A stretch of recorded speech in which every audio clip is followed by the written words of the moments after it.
Alright, in this video I'm going to show you how to change the key fob battery in a Honda Civic.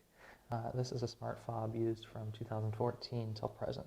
So this is a really easy change. If you look on the back of the fob, there's a little notch here. It's kind of a little knob that you can pull towards you if you're at this angle here. And this allows you to pull out the valet key. So you see that notch there? Pull out the valet key.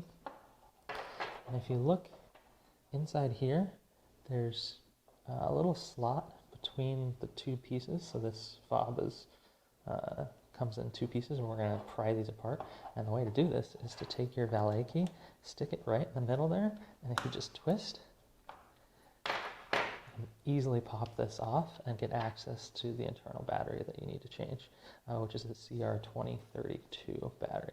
You can even use your valet key again just to kind of pop out that battery, and just make sure when you put it back in that the lettering in the positive side is facing towards you, just like so, and just pop that back in.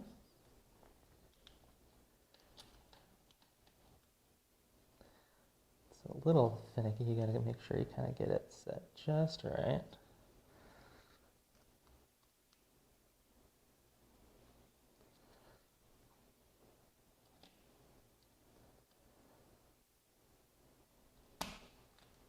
Okay, come on, little battery, you can do it.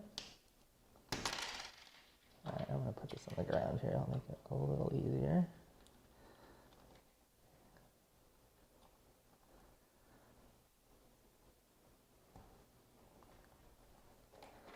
All right, so if you go in from this side, okay, that makes it a lot easier. So if you see these two prongs here, they're a little larger than those ones here, so just insert the battery underneath those ones first, and then it slides right in. And then just pop this back on, kind of two spots. And that's how you change the fob, or the battery, on a Honda Civic key fob. This is one of the more modern, recent keys.